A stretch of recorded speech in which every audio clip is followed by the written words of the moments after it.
Yo, what's going on, guys? It's Jack and welcome back to another video. So in this one I wanted to talk about solo players and full parties and how you basically quote unquote handle that. And I'm going to tell you right off the bat, you don't. If you're a solo player and if you see a full party on the other team or whatnot, and you see it in the lobby before the game even starts, my humble opinion is that you do yourself a favor and just back out of the lobby. I've got two very unique, interesting stories to tell you, and on top of that, you've got the whole team balancing thing going on, which makes it a challenge to win games as it is if you're a solo player, especially if you're a good solo player, because that's just the way the cookie crumbles in this game.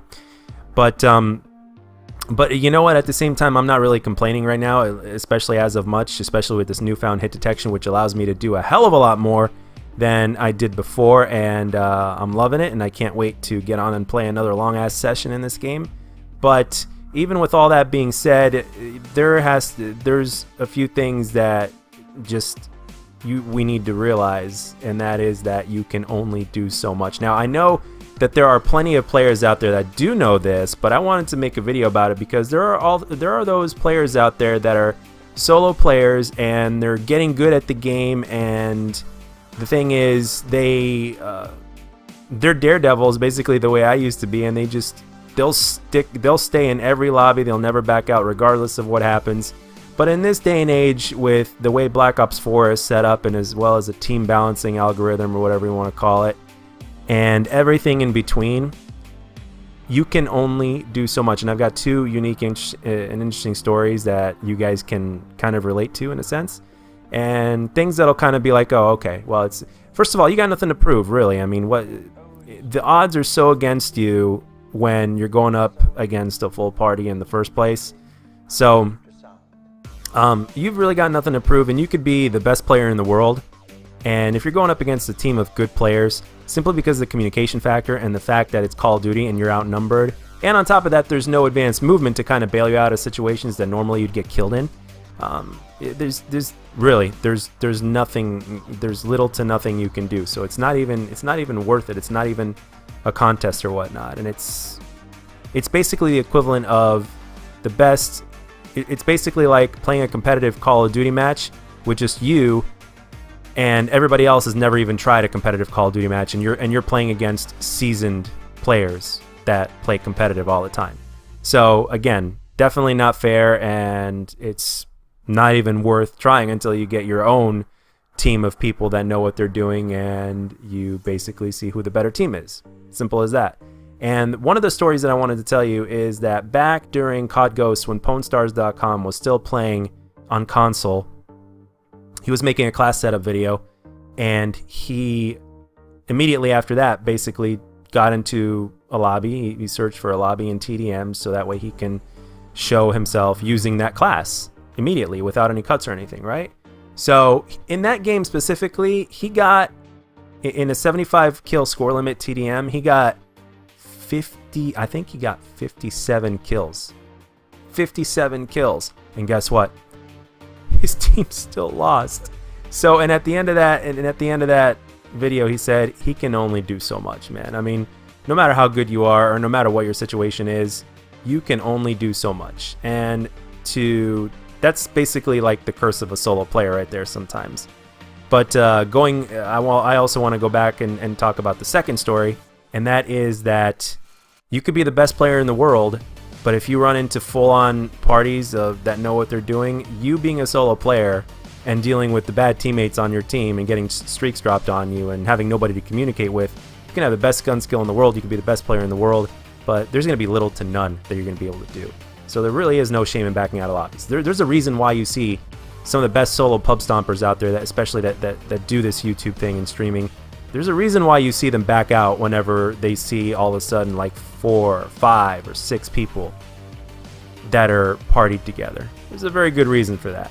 And the thing is, for the most part, we've been through the fact that, hey, there's really nothing we can do. We've tested it and we've been through it. I used to be a huge daredevil, and no matter what, I wouldn't back out of lobbies, especially with the advanced movement games, because now sometimes it would work and I would actually win, but that is, number one, that's rare, and number two, there were lobby leaderboards, so you could tell which players were good and which players were not. So if you had average KD players all grouped up, that would be a pretty good challenge for a person that is a solo player that is a good player.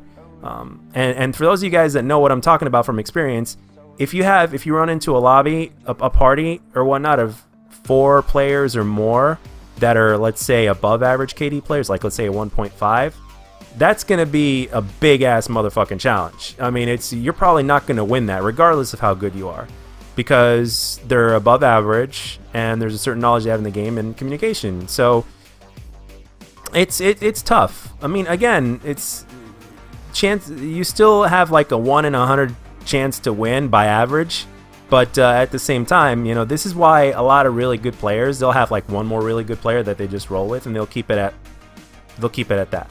So yeah, I'd say if running against 2 good players is challenge enough as a single solo player that you are, you can still get streaks dropped on you and all that kind of stuff. I mean, it all happens. So there's no shame in backing out. And going back to the second story before this video is over, and I'm sorry I kind of went off a little bit on a tangent.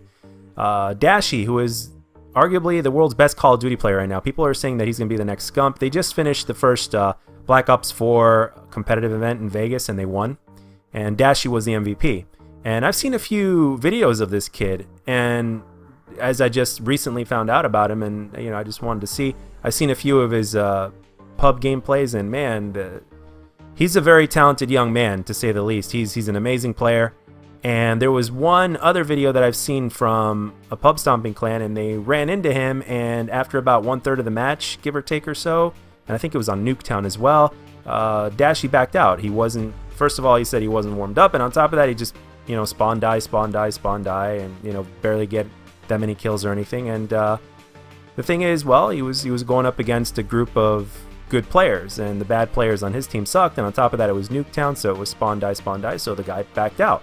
What the hell does he have to prove? You know what I mean? Especially being probably said to be the best competitive player right now in terms of slaying. You know, they're saying he's going to be the next Scump, so that in and of itself is is a damn amazing accolade to have, especially at his young age at 19. So, like, him playing solo against a full-on pub stomping clan, I mean, what is there to gain out of that, really? I mean, he's not going to win. So it just goes to show you, when you're outnumbered, there's only so much you can do. And when it comes to communication and how easily you can die in Call of Duty and all that kind of stuff, again, it's and the team balancing algorithm, it's, you know, don't